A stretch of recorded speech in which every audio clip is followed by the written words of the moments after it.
Welcome back to the podcast. On today's episode, Gabe, Giannis, and I were on the mic.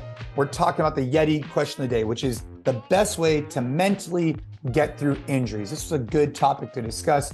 We also talked about Mel O'Brien, who's a CrossFit figurehead. She was definitely positioned to, I'd say she was the favorite to win the CrossFit Games this year.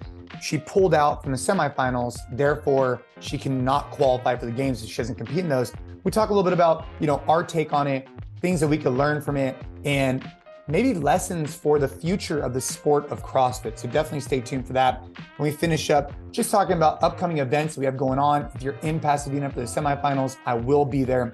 I hope you guys are getting after it in the gym, getting after it on the mats, getting after it at home, whatever you're doing. Leave us a rating, leave us a review. Let's dive into a great podcast. Let's go. Did you see that Plunge released a new sauna? Plunge released a new sauna. I didn't know they had saunas. Plunge released a sauna. That's a better way to put it. Yeah. Dude, this thing is badass. So obviously the Plunge is, I use it all the time for like cold therapy. But if I were to go buy a new sauna right now, I bought an Almost Heaven sauna and I would go buy one of these Plunge ones. So I'll send you a link when we're done talking, because the reason why, for anybody who's interested in the sauna, I have not personally used this one yet, but I have been in it. I just saw it when I haven't gone in it when it's hot, but I saw the prototype when I was at their office in Sacramento. What's really cool about what Plunge did is they almost approached it the way like Apple approaches like new products. So there's some disruption in their Plunge, like the regular cold plunge, but in regards to the sauna, what they did is they created it. So you know how like normally when you're sitting on a sauna, you have the benches that are like flat. They have the capacity for the benches to go up now. So not only is their heater badass and looks clean and you can do it digitally, but more importantly, when I'm in my sauna, I can't really stretch because the benches are in the way. They made it so the benches can now fold up. So for anybody interested in the sauna, make sure you guys check those ones out before you purchase it, because I think they definitely revolutionized it in that sense. That's the first time I've ever seen that before in any sauna. You know what's super interesting, just from like a random branding and marketing perspective, is when companies like this, call themselves like the company was, and it looks like they rebranded to Plunge, but they were the Cold Plunge. Their URL is still thecoldplunge.com. Right. But clearly they've found the need to like expand beyond just having a cold plunge. Now they have a sauna, and it's just interesting of like how that fits in. And I'm sure it's a good problem to have. I'm sure they're doing well, but it's just interesting how, you can go out there and maybe not have the foresight of calling it something that you could down the line have a sauna and a cold plunge and not pigeon yourself to, we're the cold plunge, but we have a sauna. How does that really make sense? So just a random marketing thought that I had as I look around their website. And I'm sure for them, what they're thinking about from a marketing perspective is they rolled out this Plunge. They did extremely well. They hit it very timely. I would say they're like the first to kind of, now there's a lot of competitors. And I imagine what they heard from their target demographic was, hey, I use your Plunge, but I also use the sauna. And over time, they're probably like, well, we should probably create something because we don't think there's any phenomenal saunas out there. I think that would be the argument. But yeah, I agree with you. I think it's interesting. I wonder a year or two from now, if you talk to them, was the sauna ending up being a distraction, or did it actually, that additional SKU actually benefited their overall business because now they could hit the hot and the cold. So yeah, it's definitely something from like a marketing perspective and a business perspective to look into in the future. Yeah. And it's also interesting because they have this pre-order where they're, it's $250, refundable deposit. So you can secure your spot online. And I feel like there's so many companies out there doing that now, right? Like there's the EV companies, like vehicle companies are really well known for like, you put $1,000 down.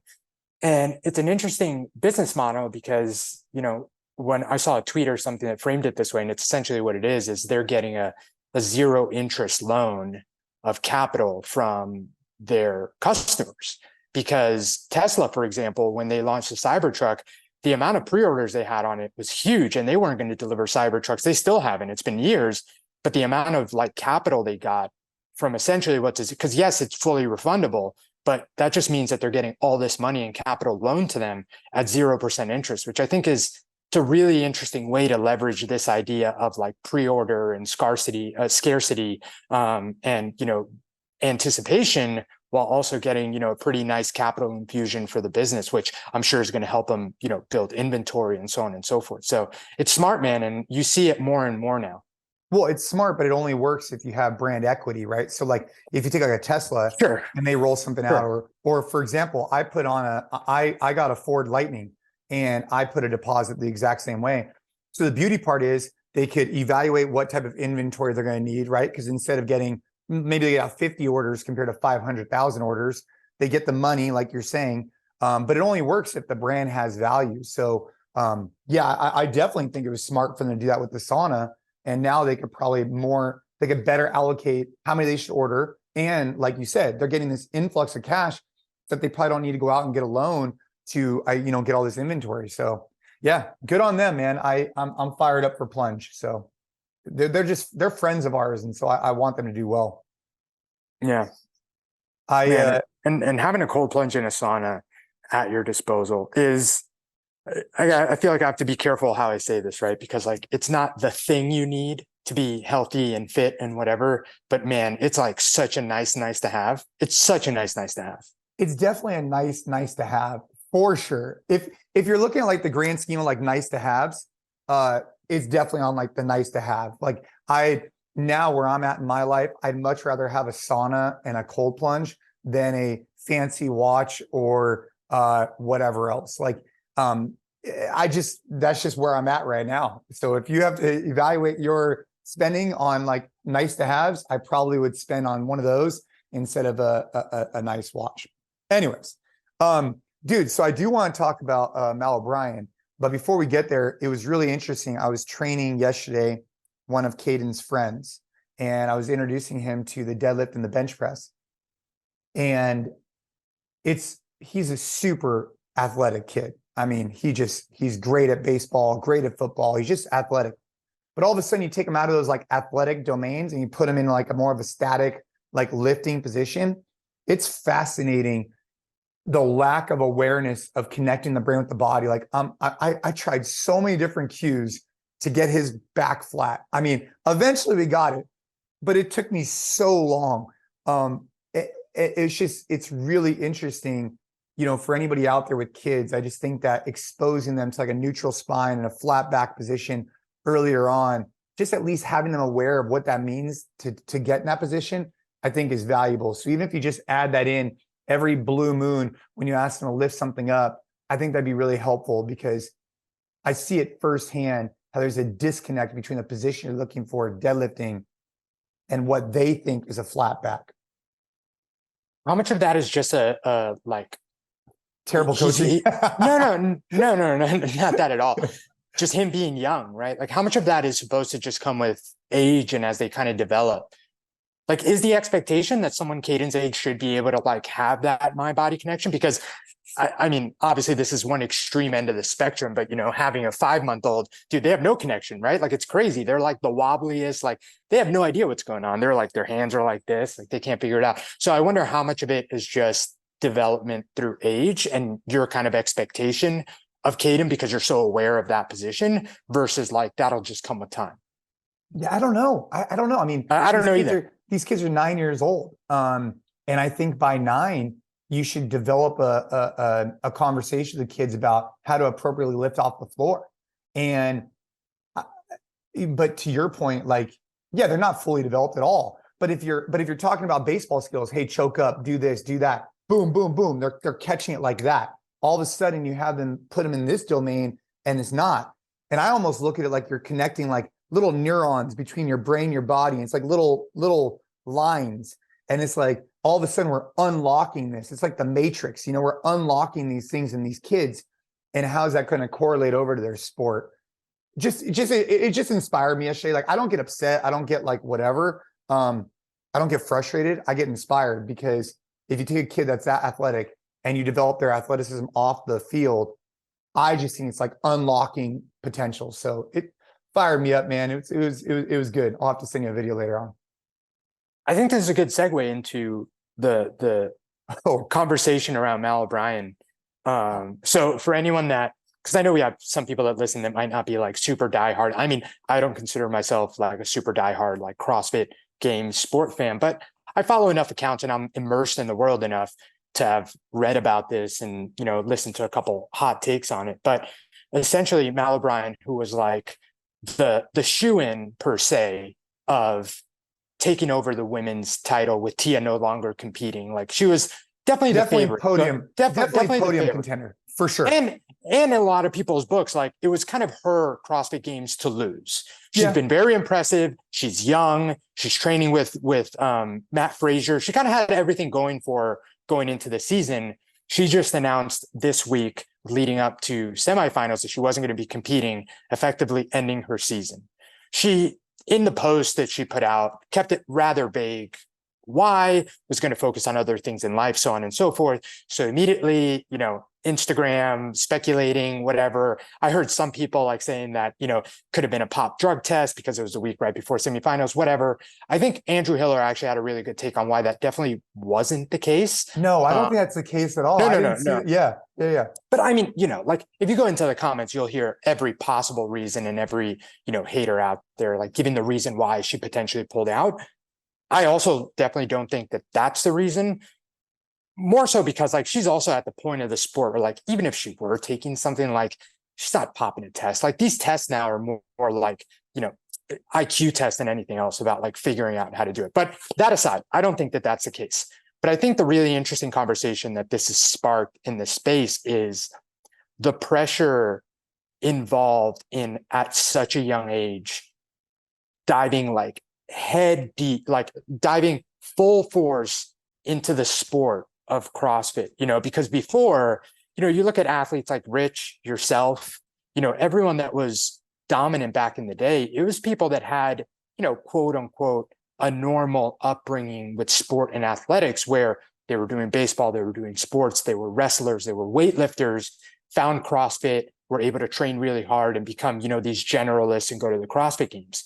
But this new breed of athletes, these are teen CrossFit Games athletes that are literally just doing CrossFit from their teens. They're not playing volleyball, baseball, football, nothing. They're in the gym, working on their weaknesses, working on their weightlifting, hitting Metcon, so on and so forth. And I think, you know, with Haley Adams also having pulled out, I think it was last year due to, you know, just kind of the stress and citing mental health, it's an interesting conversation about what does this say about the future of this sport if this new breed of athlete, this younger breed of athlete, is struggling with the pressure of what is a sport that is incredibly, incredibly demanding. You know, I'm not saying that other sports aren't demanding, especially if you want to be the best of the best, but I think there's something forgiving about playing team sports as you grow up and playing different sports as you grow up and having an off season and having a season and doing it with your peers at school and so on and so forth, versus now where a lot of these teen athletes are spending their entire day and season and year round in the gym, just like, you know, going really hard. What was Hiller's? Well, I have a lot of thoughts on this, but what was Hiller's perspective? I haven't seen that. His perspective was essentially that it doesn't bode well for the huge future of the sport, because especially, you know, for women, and he kind of drew the analogy of like women's gymnastics, right? Women's gymnastics, to be like incredibly successful at like the Olympic level, you have to be good very, very young. And it takes like 24/7 dedication. And now there's been a lot of, you know, it's been brought up that does lead to, you know, certain eating disorders and certain just like pressure. And it's just not the most ideal for longevity way to grow up, saying that you're going to be the absolute best gymnast in the world. Yeah, and that's a good parallel, actually. And the parallel there between now, like wanting to be the best CrossFit athlete in the world, because also if you look at who's winning or who's getting to the top of the podium in the CrossFit Games, it's getting younger and younger, right? As young people get into the sport seems to, you know, lend itself to youth being the most successful. So it's mainly kind of recovery is just a huge factor there, but yeah. Right. So it's starting to inch in that direction of, you know, is the future of the sport 5 years from now going to be, you know, 16 to 18-year-olds battling it out in this sport that is incredibly demanding, that takes a lot of work and is a lot of wear and tear. And what does that say for, the future of the sport and how those athletes will age as they go? And is that a problem for CrossFit Games, the sport, if that's the way it's going? I think all of it is really important to unpack. So I think what's really, I don't want to say that this is, Matt O'Brien doesn't owe anybody anything. I think that's really important to recognize. Like, she could tell anybody whatever she wants. If it was, I read somewhere that she had Lyme disease a couple of years ago. I wasn't familiar with that. It doesn't matter why she pulled out, but it's hard not to speculate that it wasn't because of mental health. Like, it's hard not to assume it was because, dude, she's been in this thing and she has a lot of pressure on her. I fell to the pressures of going in, when I won the CrossFit Games, I went in the next year and, dude, there was a lot of pressure. I mean, this is back in 2008 when there was only thousands of, and even the online present wasn't the same. And then all of a sudden going in 2009, I finished fifth. I have a lot of pressure going in 2010. Then there's pressure for the next X amount of years until I'm back on the podium, whatever. But you learn to cope with it over time. And like, I grew with the sport, and I don't envy people who come in, who see some early success, who are hardworking, all these different things. And all of a sudden you get a lot of noise from a lot of people, and social media just magnifies it. And then all of a sudden you put stress on yourself, and man, it's a very difficult sport to be in. And I think that I would encourage any parent to really be careful about their child being like 16 and dedicating themselves fully, or moving across the country to train for CrossFit, or even younger.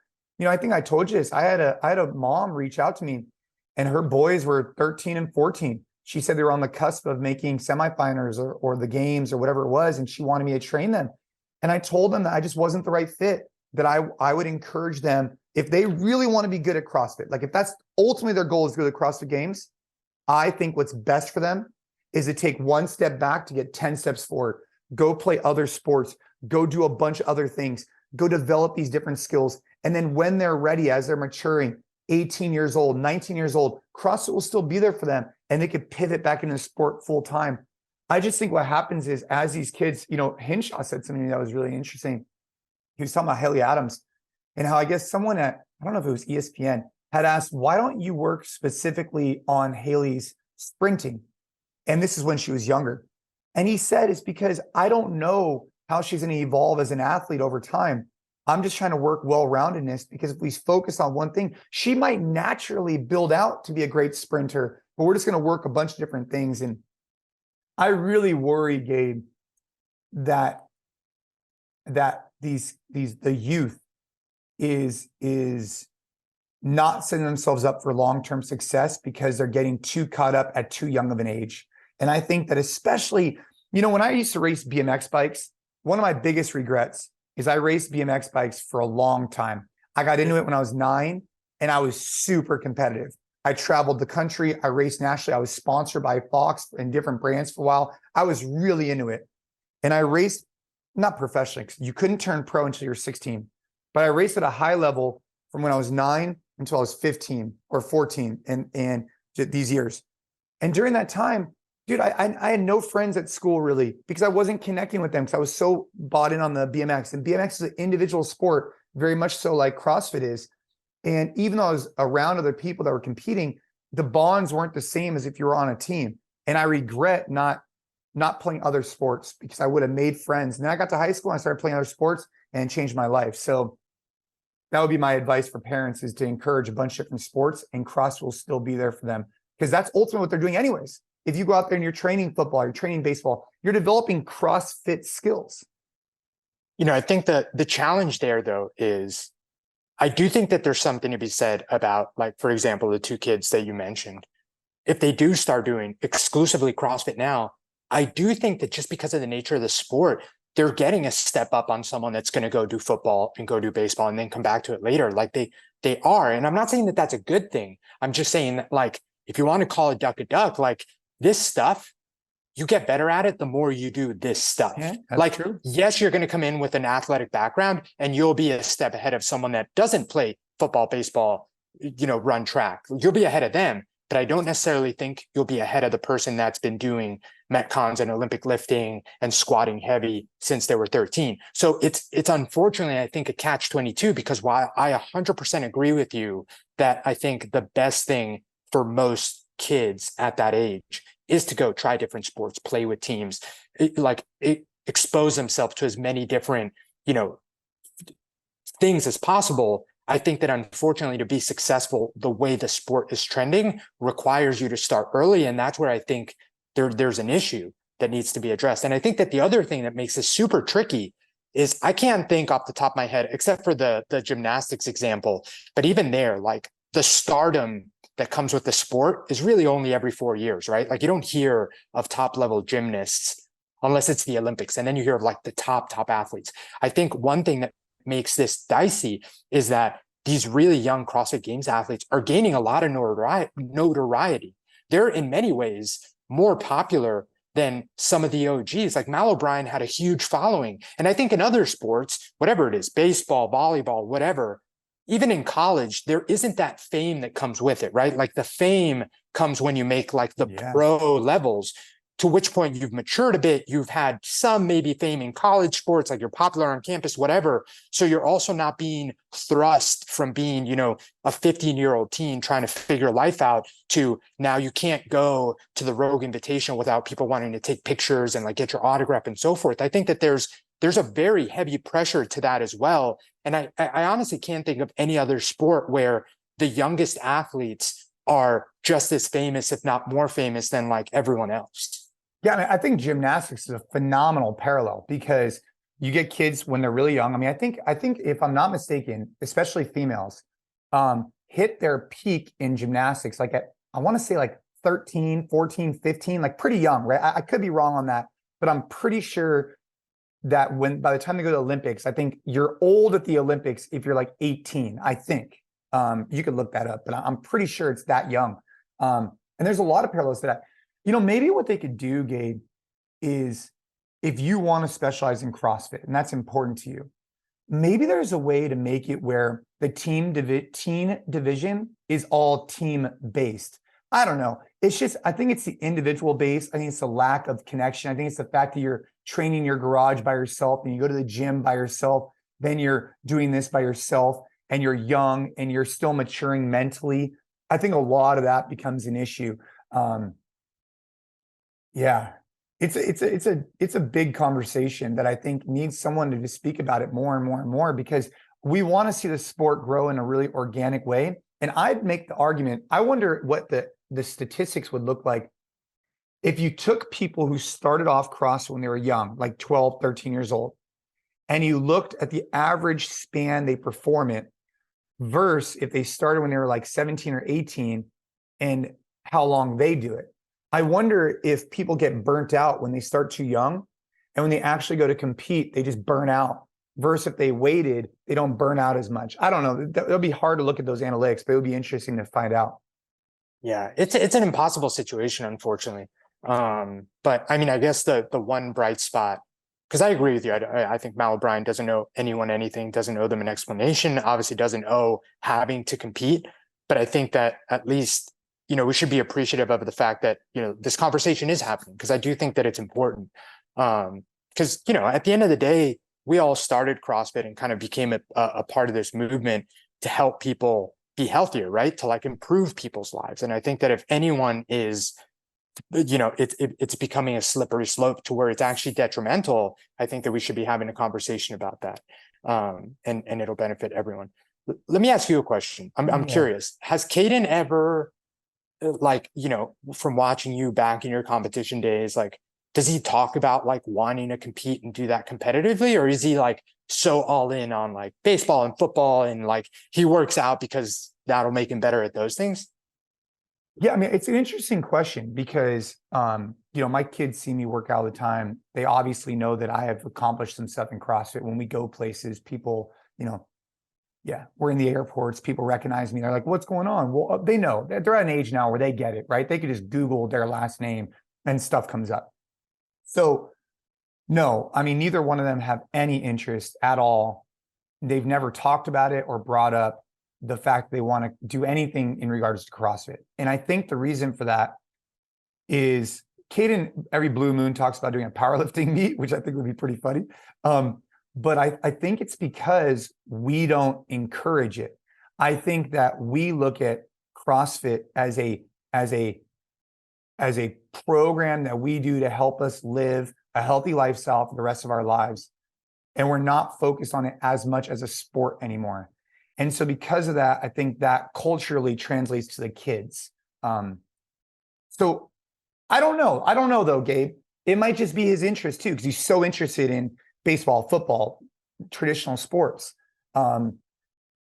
Maybe if I pushed it more, maybe he'd be interested, but I don't know. He doesn't have that natural inclination to want to go compete in CrossFit. And I also have never encouraged it. So maybe it's a double-edged, you know?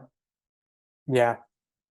It's interesting, man. It's wishing her the best. Obviously, you know, we don't know kind of what's going on, but I'm sure it was a very tough decision to pull out. I'm sure it wasn't easy regardless of what the reason was for it. So, I mean, yeah. I don't know her. I don't know if you know her, but Dude, definitely just how many other sports are like this? The money, the fame, nothing, at the age, man. Nothing. Oh, right? No, I mean, I'm being completely serious. Like, dude, so am I. Because even in the Olympics, there's a lot of fame and stuff, but I feel like there's a benefit to that being every 4 years. You know, it's kind of cyclical. Even if you're like the Simone Biles, I mean, maybe that's a very extreme example because she's literally so incredibly famous. Remember Simone? She like, oh yeah, she backed out because of yeah, sure, yeah. It's like, but what I'm saying is, even if you're someone that popular, I feel like when you're like in the midpoint between Olympics, I feel like you can kind of live some extent of a you know, normal life. I don't know. I'm making assumptions, but I'm just saying like their big showcase is every 4 years. So I do think that things die down enough to where I'd like to think that for, you know, even like a Olympic hopeful in gymnastics, there should be a point where it's not, you know, the pressure cooker of pressures. Whereas I feel like because CrossFit is this like big deal every single year, it's almost like the games is over and you're like, all right, here are my weakness. Like you got to get right back on the horse. Well, and I'm sure that there are similarities there, but it just seems very, very extreme for athletes that are that young. Well, I remember like it would put a lot of pressure on myself and my family for years. I did the Open, regionals, games, Team USA, years in a row. And if you think about that, after Team USA was like, let's just say it was like a couple months after, you had like maybe 2 months of an off season, maybe, and then you had to start getting ready for the Open-ish, maybe 3 months. I mean, if you think about that, look at Mel. Look at the people that are doing the Rogue Invitational right now. Then they're doing the Open, quarterfinals, semifinals, games, Rogue Invitational, and any other events that were going on. It's a lot, to your point. There really isn't an off season right now. And I think that, you know, there's two ways to look at this. On the one hand, you can look at it and say, hey, look, it is what it is. If you're mentally struggling, just exit the sport. That's one way to look at this situation. Another way to look at it is like, hey, we have an obligation as a community to assess the sport and ask, is this set up for longevity for the future? We're already seeing these signs. What can we learn from a sport like gymnastics to start evolving today so that things like this don't burn people out? I don't have the answer. I'm just saying, like, I think it's worthy of more conversations like this. For sure. I mean, I definitely don't have the answer, but I thought it was an interesting conversation that I honestly hadn't thought about it at all. And again, I'm not like super immersed in the sport anymore. I used to be. But I thought it was, you know, it definitely, especially with, you know, Haley Adams pulling out just last year, I think it starts to feel like a pattern. And like you said, it's still really early, but I think that there's an opportunity there to hopefully have a conversation now so it doesn't become like a problem that the CrossFit Games as a sport is known for. Because that would be a shame, right? Like we all want to see the sport grow. We want to see the community grow. We want to see the affiliate community grow. And we've talked about this before. This is all very intertwined. And for some people that are outsiders looking in, you know, if they were to start reading or hearing stuff about like, well, CrossFit, the sport, is bad for mental health, that does hurt the affiliate community. It does hurt because these things are intertwined. So I think that it it behooves us to have the conversations now and figure out if there is a solution so that it doesn't become something else that's out there hurting the brand in any way, because that's not what I want. That's not what you want. I know that's not what people want. The youngest age group, if I'm not mistaken, is 13 to 14. Is that correct? I'd have to double check. I'm not sure. I'm pretty sure it's 13 to 14. And, you know, one argument would be to get rid of that.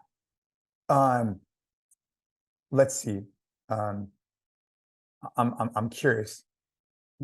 Yeah, because it encourages people to start competing early, right? Obviously. Yeah. Let's see. Age group. Yeah. Okay. 14 to 15. Excuse me. 14 to 15 it goes 14 to 15, 16 to 17.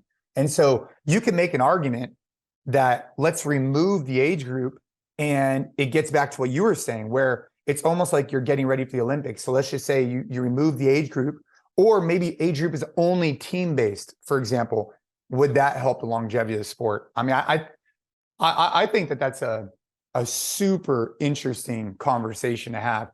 I mean, dude, 14 to 15, that's young, man. I mean, you're what? Some of these guys are in 8th grade, or just starting. 14 to 15, you have an 8th grader who's going to the CrossFit Games. Freshman year, it's a lot. It is a lot. Hey, you know what's random fact I just wanted to shout out. A couple weeks ago, I went with my wife to a wine tasting, okay? And I wrote this down.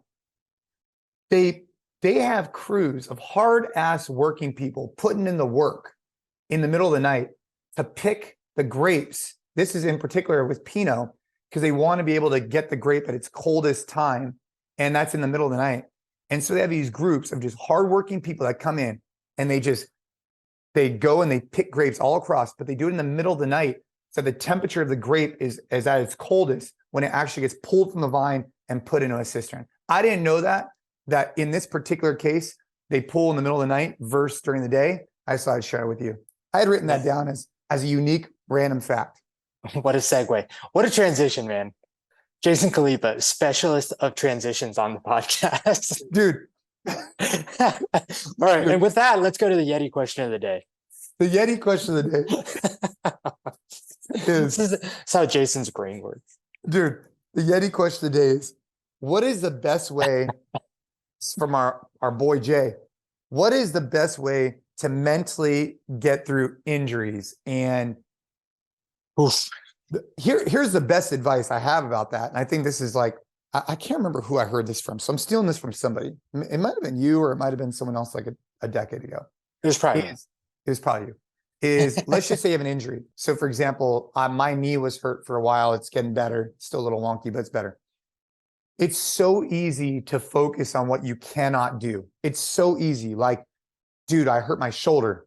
I can't do overhead pressing. I can't do bench pressing. I can't do this. I can't do that. It's so easy to dwell on that because it is such a major factor of your lifestyle. But if you focus on what you can do, you'll find that you can probably do more than what you can't do. And if you take your time, energy, and attention and focus on what you can do, I find that puts you in a much better state of mind. So for example, my knee, it's like, dude, my knee was messed up. It's like, it's impacting my quality of life. Damn it. But what I can do is I can do a lot of upper body stuff. I can do a lot of abdominal type stuff. I can do a lot of cardio type stuff. I could do a bunch of stuff that doesn't put my knee in like a deep flex position.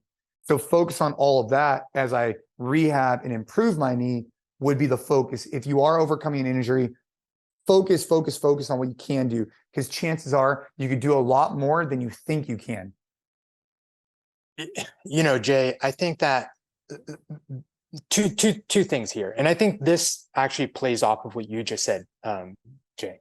And it's the fact that, like, I think that, and I've said this before, I think people grossly underestimate how much it takes to like gain new muscle, gain new fitness, like actually make like significant progress, especially when it comes to building muscle. Like, people really underestimate the fact that you have to work very hard and be very focused and very intentional, unless you're a newbie, right? If you've never picked out a weight before, you're going to squat once and you're going to put on muscle. But for a lot of people that have been training for a while, it takes a lot of work and you have to be very intentional.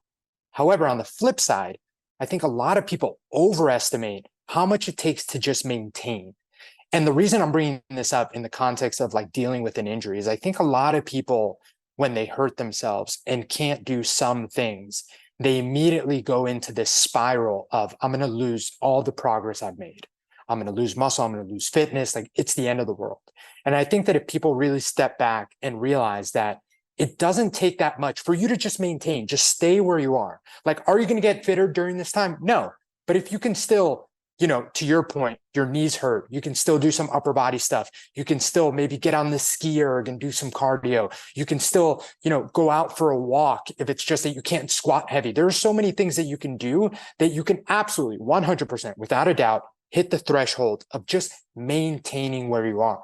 But the problem is people stress themselves out because they feel like they're going to lose all the hard work they've done. They're losing gains. I'm losing muscle. I'm losing fitness. And it's that spiraling out of control and that additional stress that makes you throw your hands up in the air and not do anything at all, or just, go into like, woe is me for an extended period of time. Now, I very much understand that there are some injuries that it literally feels like you can do nothing. And I think you remember this. So I herniated 2 discs in my back, really, really bad, to the point where every morning to like go out the door, Ariel, my girlfriend at the time, fiance at the time, wife now, had to tie my shoes for me. I couldn't tie my shoes. Like, I can slip them on, but I couldn't bend over to tie my shoes. It was like the most excruciating pain in the world. And I remember at the time, it felt, because fitness was such a big part of my life before, like it felt for a while that like I'd lost such a big piece of like who I was and like what I needed to do to just feel okay on a day to day, that honestly, I was like grumpy all the time. I was irritable all the time. Like, chronic pain is something I don't wish on anyone. That said, the thing that like absolutely saved me mentally was finding that swimming, which I swam in college, was the one thing I could do and be pain-free. So what I did is I went to the community center in Campbell before going to work every single day, every day during the week, Monday to Friday. I would go and swim for an hour and swim like hard. Like, I went back to like how I was training when I was in college. And I'm very fortunate that I was able to find something when it literally felt like I could do nothing that was pain-free. But that helped me so much because I was able to like scratch that itch and do something. And I think the takeaway there is that like, if you do try hard enough, there's going to be something that you can do. It might be holding isometrics. Like, it might literally be like holding, an L sit hanging, if that's all you can do, or whatever. There's ways that you can challenge yourself that might be very different than what you're used to and work around any injury and get there.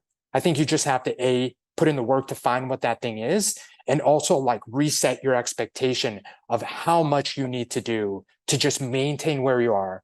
Give your body the time it needs to heal, and not try and like force progress during a time when you're injured. Because I think that that's where people end up extending their injury even longer, because they're like, well, gosh, I can't go a month without doing anything. Like, my knee hurts, but let me just try and squat light.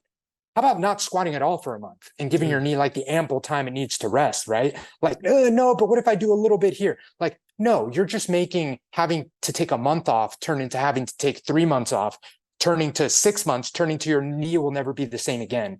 And I've been there. So I think that that's also important. And this is the maybe like tough love part of the answer, is like, take a step back, put the ego aside, and like actually do the thing that deep down you need to do to let your body heal. Because otherwise, like, you're just having this mentality of like, well, it's not that bad for me. I know it's bad for everyone else, but it's not that bad for me. I'm going to do a little bit here. It never works. Never. Trust me, take it from me. No, dude, I needed that advice for my knee. My knee is close. I think I gave you that advice. Yeah, it's close. It's not quite there yet. It's close. One other thing to think about, I was talking to Hinshaw about this. So yesterday we were doing a webinar for customs and border protection. We were doing a private webinar for them. And one of the questions was in regards to essentially losing muscle mass because of running, et cetera. And one of the things that Chris said that I resonated with, he's like, the faster it is for you to see the result, the quicker it is to go away. The slower it is for you to see the result, the slower it is to go away, right? So let's just take muscle gains, right? It takes a long time to build, I don't know, 20 pounds on your back squat or whatever, or additional size of your quad or hamstring or whatever. It takes a long time, big commitment, but you could gain some general aerobic capacity pretty quickly. Like if you start hitting the assault bike or sprints or echo bike or whatever for a few weeks, you'll gain some good cardio gains pretty quickly. But they go away pretty quickly too, but you can get them back. Whereas strength gains, like if you've been working your ass off for years and you get injured, chances are when you get back to it a month or two later, you're not really going to lose that much because your foundation, that framework, brick by brick was built. And it's just something for everybody to remember. The longer it took you to build it, the longer it's going to take to go away. So don't trip about those things because those are the ones you normally trip over.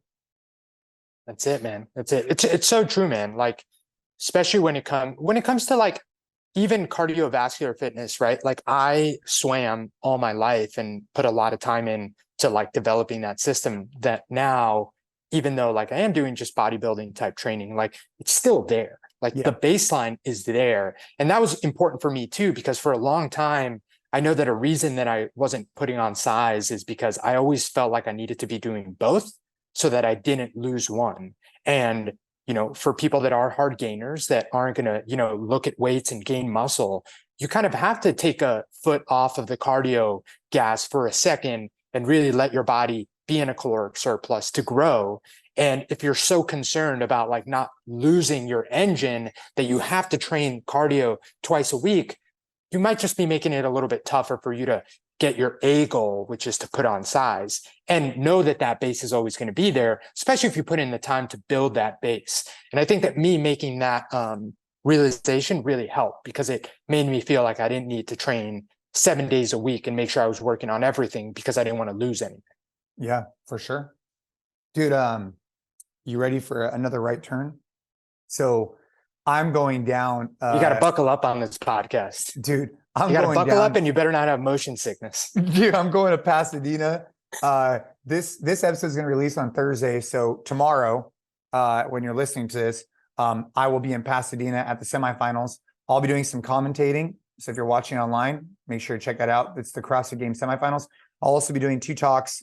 One of them is on this idea of forging elite leadership. It's something we've been kind of tossing around here at NCFIT about this concept. And I'm really excited to talk about bringing immersions to NCFIT. So if you're a gym owner, if you're just someone who wants to improve your leadership skills, stay tuned for what we're releasing on that front. And if you're at the semifinals, come see me and you listen to this podcast, make sure to try and find me. I'll be at commentating and I'll be doing 2 different talks. I'll also be headed to Europe. And so if you are going to be in London, Chris Hinshaw and I are going to be doing an event at WIT. So stay tuned for that. And if you're in Rome and you're a gym owner, hit me up because I'll be there for a little bit too. So I just wanted to spit a few of those ideas out. The Jason Khalipa tour. The Jason Khalipa tour, a little bit of that. But no, in all seriousness, if you're a leader in the gym, yeah. You also didn't mention Chicago, June 2nd. Yeah, I'm going to be at Two Brain.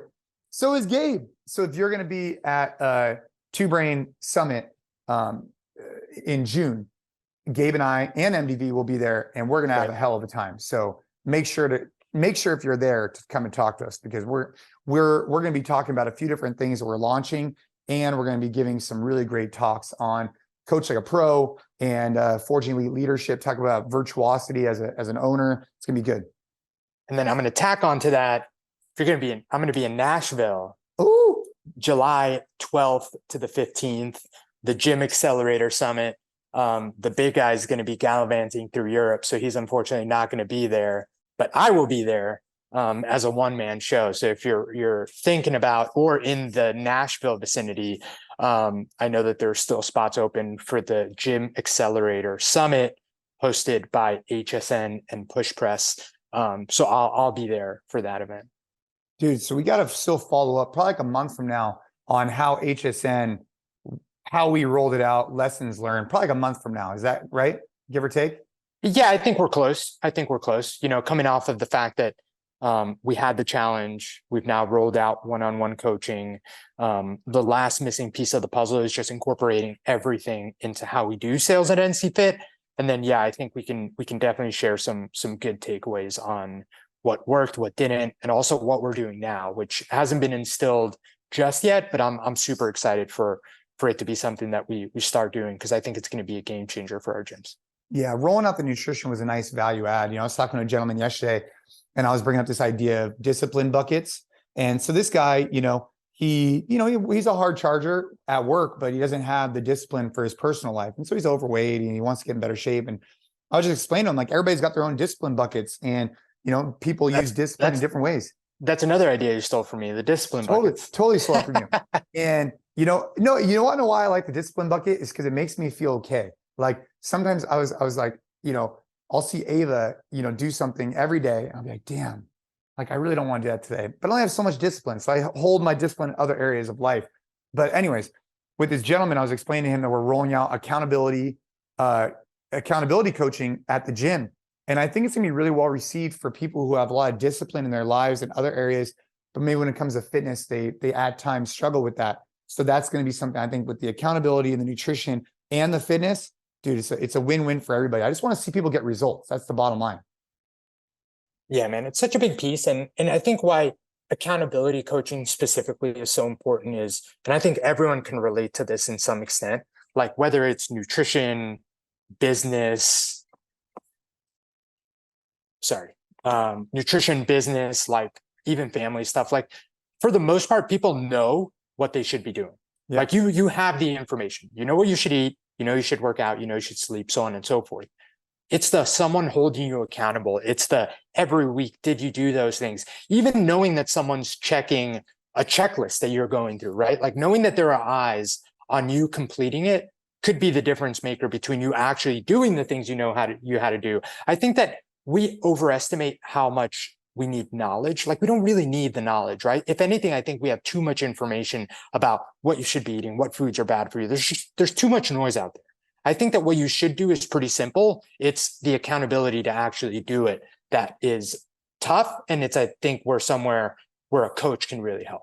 Yeah, which is one of the reasons why I'm so excited to start talking more and more about leadership skills, because I think that in our space, one of the things that we don't talk about enough, and our point, us included, is we've tried to talk a lot about tactics. And I think really what we need to talk about is a mindset shift and learning how to communicate effectively and learning how to inspire others on our team. And when it comes to your own discipline in different areas, it's like having someone hold you accountable, just like as a leader, finding other people to hold you accountable, I think is really important. So that's what we're going to be leaning into more and more and more is more leadership style. And then obviously at the gym, having our leaders, our coaches help other people along their fitness journey, I think is really important.